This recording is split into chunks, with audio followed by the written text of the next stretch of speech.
Terima kasih Misalnya masih bersama kami, kita di bagian akhir dari diskusi kita malam ini. Pak Fabi, untuk memastikan dalam waktu dekat dan sampai akhir tahun lah katakan tidak ada lagi krisis pasokan batu bara ini, apa Pak yang harus dilakukan? Ya, yang pertama jelas pemerintah harus mengeksersis hak dan kewenangannya ya yang ada dalam undang-undang itu, yaitu memastikan tadi.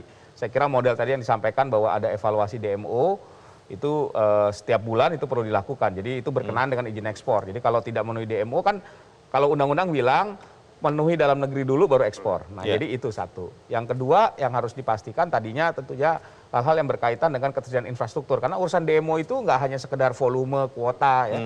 Tapi juga ketersediaan infrastruktur. Dan tadi ada 600 sekian ya. Dan harus dilihat kan sebenarnya kenapa 600 ini dia nakal atau sebenarnya ada kendala. Saya kira ada banyak juga anggota-anggota penambang, perusahaan tambang itu yang produksinya kecil gitu ya, yang produksinya di bawah 1 juta ton gitu ya. Kalau memenuhi demo 250.000 misalnya ya, 25% 250.000 setahun. Per bulannya kita bisa bandingkan. Sebenarnya ukuran tongkang itu 5 sampai 7 ton gitu misalnya. Untuk memenuhi 1 tongkang aja itu nggak bisa gitu. Nah, ini kan hal-hal seperti harus diperhatikan. Lalu kemudian infrastruktur yang berkaitan dengan blending dan lain-lain. Karena tidak semua batu bara yang diproduksi oleh penambang itu sesuai dengan spek yang dibutuhkan PLN. Ini juga jadi satu persoalan tersendiri. Jadi ini memang kita harus ada banyak urusan demo itu yang harus dibereskan dalam jangka pendek. Nah, tapi saya percaya yang harus kita address dalam jangka panjang itu kebijakan demonya sendiri. Ya karena ini yang menurut saya jadi persoalan sekarang harga gitu ya. Memang ini untuk urusan rakyat dan kita tahu perubahan harga DMO itu bisa menyebabkan kenaikan. Tetapi kita lihat juga kalau tadi Pak Maman bilang bahwa PLN dimanja, DMO itu memanjakan PLN dan ini memberikan sinyal ekonomi yang keliru terhadap bahwa batu bara misalnya dianggap PLTU itu membuatkan listrik yang paling murah, padahal sebenarnya enggak gitu. Kalau kita lihat dengan kondisi hari. Nah, ini dalam saya kira perlu ada evaluasi ya, tentunya ini harus dipersiapkan supaya nggak terjadi shock gitu ya. Pak Hendra. Ya, kita berharap dalam waktu dekat ada solusi yang lebih konkret nanti ya tentang dibukanya ekspor ya. Harga naik? Kalau harga kita serahkan ya ke kantor Pak Ridwan ya. Tapi yang penting skema untuk pemenuhan DMO yang tentu yang bisa dapat diterima oleh semua pihak. Tadi Pak Fabi sampaikan juga ya pemenuhan dari sisi skema dan juga Pak Maman ya menyampaikan perbaikan dari PLN. Jadi tentu yang kita harapkan perbaikan ekosistemnya secara keseluruhan ya, termasuk regulasinya mungkin nanti ada perbaikan-perbaikan. Jadi kita harap sih ini nggak terjadi lagi ya Pak Maman ya. Ini udah berapa kali kejadian. Dan kita komit sih Pak, sama-sama komit untuk bagaimana kita memastikan semua berjalan lancar. Merah putih juga ya? Oh harus dong, semua kan pelaku usaha kita merah putih batu bara. Terima kasih Pak Hendra. Pak Ridwan. Pertama kita lihat ini seperti PPKM level 4-nya batu bara. Oh, sangat ketat? Sangat ketat. Jadi memang ini manajemen darurat, tidak ditujukan untuk terus-menerus. Betul-betul untuk menyelamatkan pasokan energi dalam negeri. Jadi teman-teman yang terdampak, mohon ini dilihat tidak sebagai hukuman, tapi sebagai semangat gotong royong untuk mempertahankan kondisi kita. Sama sekali tidak ada niat menghukum. Jadi ke depan perbaikan dari sisi kami, pemantauan akan lebih ketat. Sistem, kalau perlu nanti saya revisi semua RKB, saya bilang RKB ini jangan protes-protes ya, kalau nanti disuruh tambah pasokan, jangan protes-protes kalau 70, jadi itu nanti akan kami perhatikan, supaya ada kepastian gitu ya. Nah kemudian PLN walaupun lebih ada kementerian lain yang mengelola PLN, kita juga minta untuk tadi sudah disampaikan juga agar tata kelola logistiknya diperbaiki. Nah ini semua kita tujukan sekali lagi untuk memastikan bahwa pasokan batu bara dalam negeri, dalam konteks ini adalah PLN tercukupi. Jangan sampai kita mati di lumbung padi. Kalau soal kerjasama dengan importir Pak, itu kan banyak negara yang mempertanyakan, itu bagaimana Pak? Tetap dihormati? Oh tetap dihormati. Kami sudah bertemu, kami sudah jelaskan, dan secara prinsip mereka juga memahami. Sehingga ketika kali ini ada kondisi di mana beberapa kapal sudah siap dilepaskan dan lain-lain, itu juga kita evaluasi. Kalau memang kita sudah aman, kalau memang itu sudah haknya dia, kita tidak perlu lagi, kami akan laporkan kepada pimpinan, barangkali ini bisa dipertimbangkan.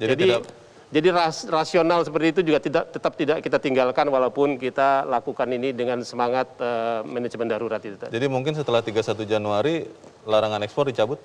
Kemungkinan besar kalau PLN menyatakan aman, kita cabut. Kalau PLN menyatakan, oh kami nggak aman nih, turun lagi HOP-nya, ya kita teruskan. Bisa ditambah? Bisa tambah, Bang.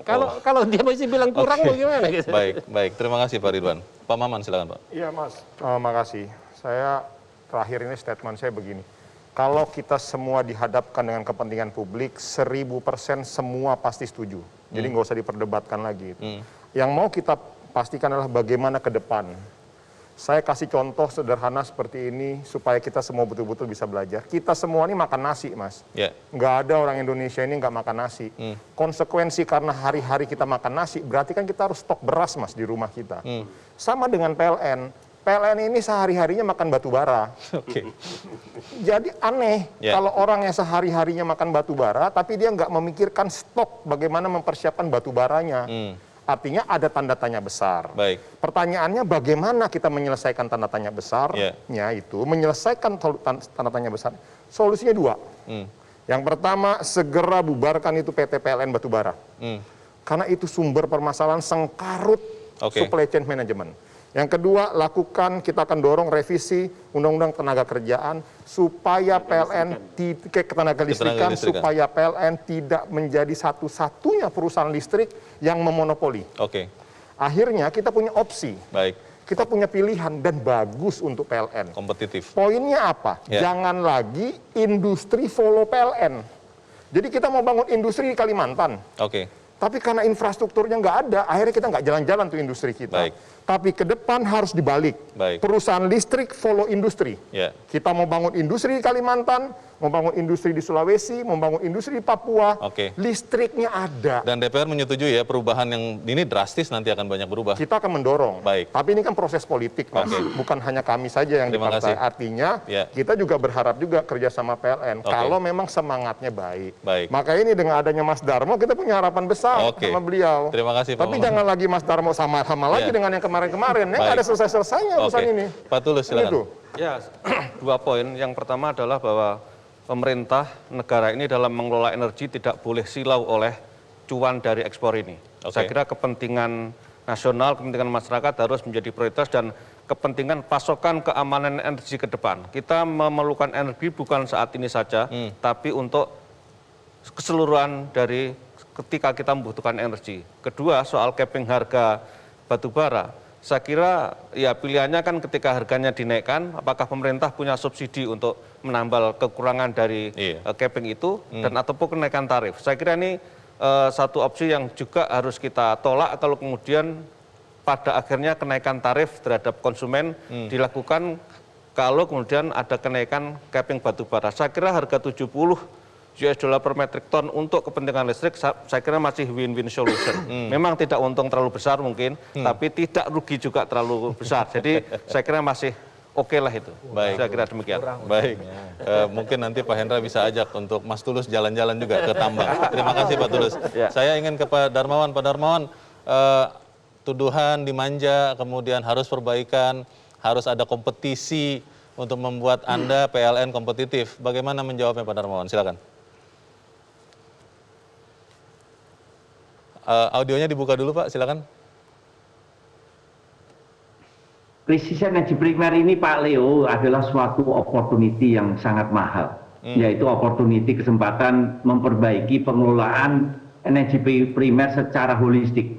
Dari paparan tadi, dari tempatnya Pak Dirjen Minerba, Pak Menteri SDM, ada penguatan dari sudut pandang policy.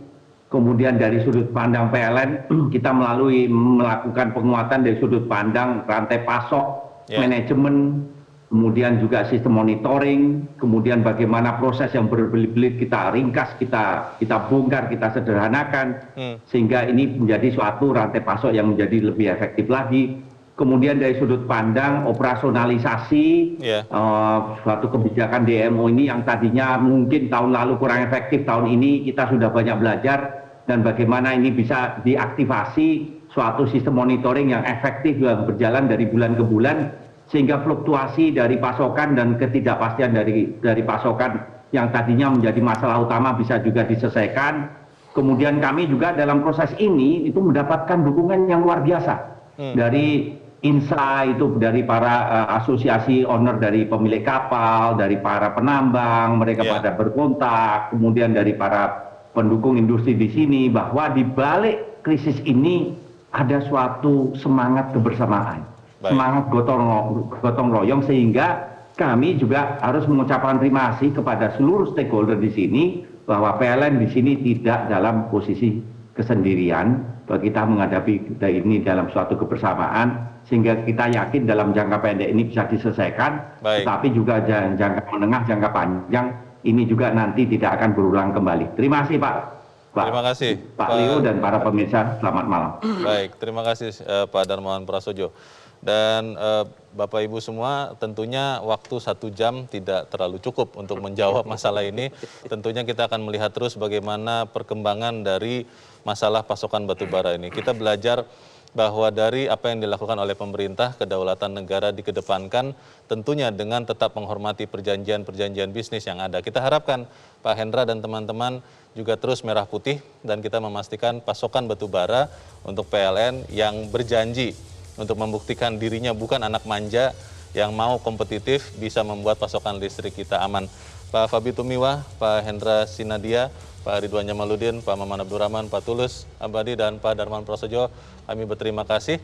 Semoga apa yang kita diskusikan malam ini bisa menyumbangkan untuk perbaikan bangsa kita. Saya Leonard Samosir, terima kasih, selamat malam.